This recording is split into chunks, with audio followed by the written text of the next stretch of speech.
Alrighty, so for this demonstration, I'm going to show how I do my drawing for the outline for the torn paper collage. You can see that I'll have a picture pulled up and I'll be basing mine off of that. And then the hope is that we'll be able to see a little bit of both the drawing and then the picture I'm basing it off of.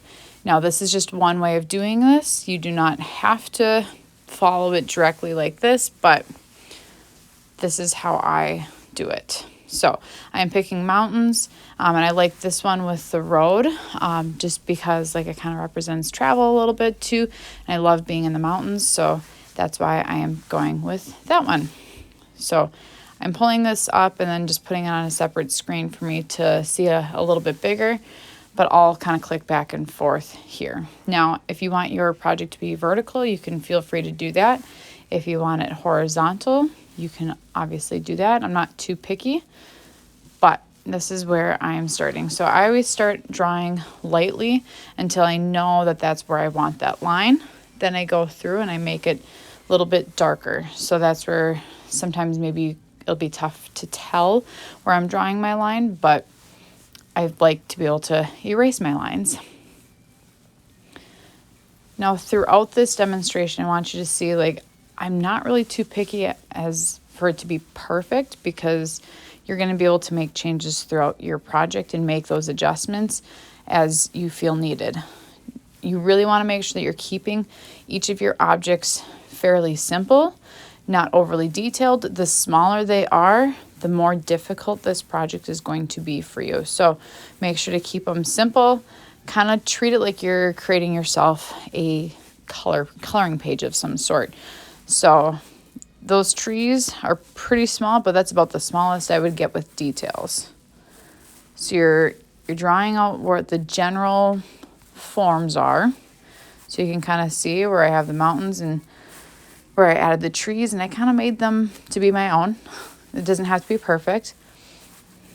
And then I'm looking at those mountains. Now, those mountains are super detailed in the photo, but I don't need to do that. So I'm just going to mark where I want the color changes. So I'm kind of blocking off where I want the snow to show up. So this is where there's going to be white, and then the rest will be gray and probably different shades of gray. And then I got my street lines. You're really anywhere that there is a color change, that you're just drawing guides, because then inside those lines, instead of coloring it in like you would for a coloring page, you're going to be gluing down torn pieces of magazine paper. All right. So even here you can see with my clouds, I keep them pretty loose and flowy.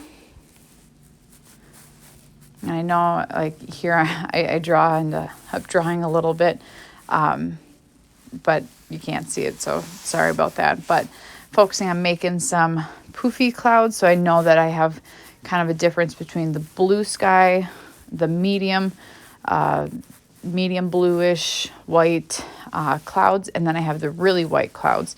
But then I want to make sure I can tell the difference between the clouds and the snow-capped mountains. So that's why I made those lines darker. Now, one suggestion that I have is go through and label. We're gluing right on top of this with paper, so you're not going to see anything that you draw.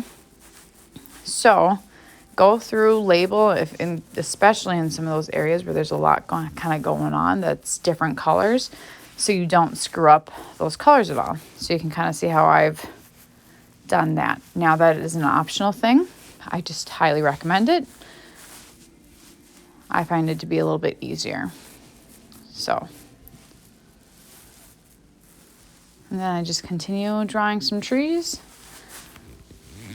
and then I'm all good. And now the entire ground and all those trees I didn't label, because I know those are just going to be different kinds of greens. So that's why I didn't feel the need to label those. So let me know if you have any questions. Otherwise, best of luck in this. Make sure to upload a photo of this part onto Google Classroom for those first points, and then you are good to go. Good luck.